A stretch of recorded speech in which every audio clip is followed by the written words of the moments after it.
Here are the horoscopes for the week of the 7th to the 13th of April 2025. So lots of activity this week. We begin the week with Mercury turning direct on Monday. So 26 degrees Pisces is the point, and we're waiting till Mercury goes back over the 9 degrees Aries point on the 26th of April before the whole phase is over. So very important to retrace our story, taking us back to the 1st of March, retrograde 15th of March, direct today, and taking us through to the end of April. How have we changed our thoughts? How have we changed our minds? How have we seen things differently? What secrets have been revealed?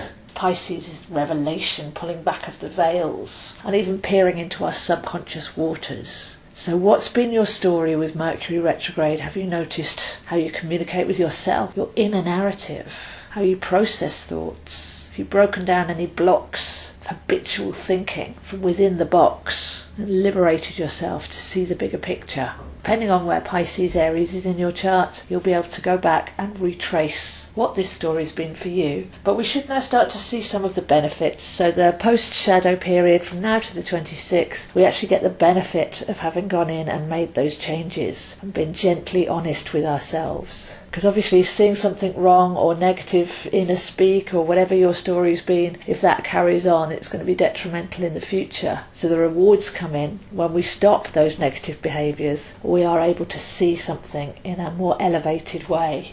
Maybe express ourselves more deeply with Mercury and Pisces. This can manifest in many different ways depending on your own chart. We've got a whole bunch of planets nearby. So at the moment we've got Venus meeting with Saturn. Venus is still retrograde. And Venus turns direct at the end of the week. But for now, Venus retrograde in Pisces, meeting up with Saturn, is firming up the heart sphere. Knowing our own heart, mastering our emotions, being really true in our core state of pure feeling. So in order to do that while we're still in the retrograde for the rest of this week, it's often best to have a look at where is our feelings not pure, where is it programmed or conditioned. Many people are revising their view of relationship, breaking free of the template that we've been given and realising that two souls relating can happen in many magnificent ways and doesn't always follow a formula. Saturn can be about control, so some people might have realised patterns of where they're trying to control other people and how that can lead to separation and hardship. Maybe it's taking more responsibility in relationships and having a backbone, definitely breaking free of any codependency issues. And with Pisces, letting go of the hurt of the past can often be carried forward and projected onto the current person, very unfairly as they've had nothing to do with the original situation.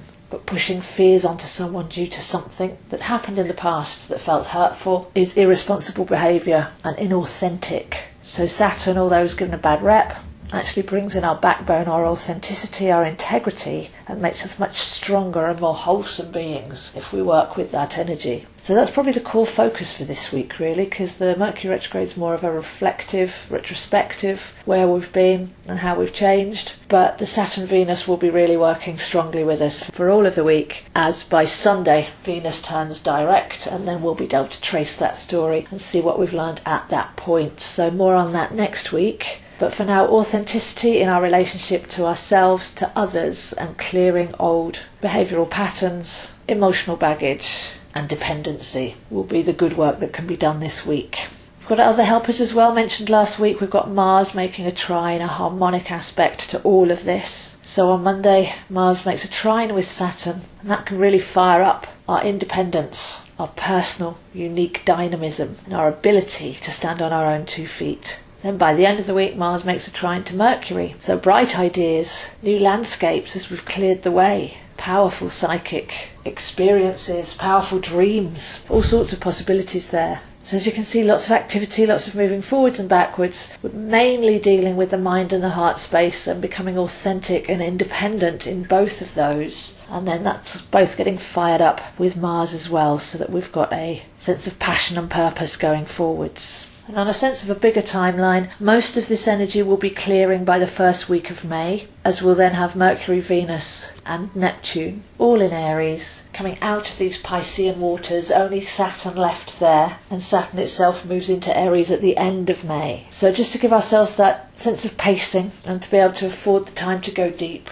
We're not really looking for total clarity and forward motion until May, but this is really a rebirthing period that we're going through like we've never seen before. But in order to do that, we've got to leave a lot of the past behind, take the seed of awareness, but leave the density and the baggage. And these planets deprogramming our mind, deconditioning our heart, and shoring up our spiritual backbone are all working in unity this week to help us do just that. So let's take our time, do one thing at a time, experience the Mercury direct, prepare for the Venus direct, reflect on those stories, feel into our inner strength, start to ignite our inner passion, but not rushing, because we can see this is going to be a few weeks yet before we get a clear road ahead and lots of new opportunities flooding in. So if you'd like to see where this is happening for you, I am available zoehind7@gmail.com for 1 or half hour readings. All the details are under these posts. Astrology, tarot, numerology and more, recorded MP3 and customised just for you. Post these videos on my YouTube Zoe Astro,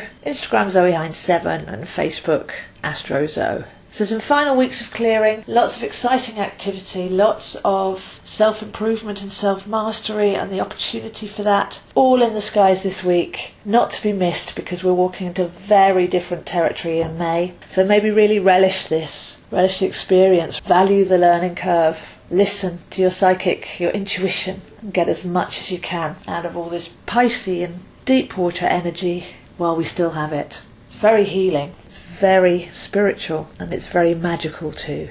So wishing you a wonderful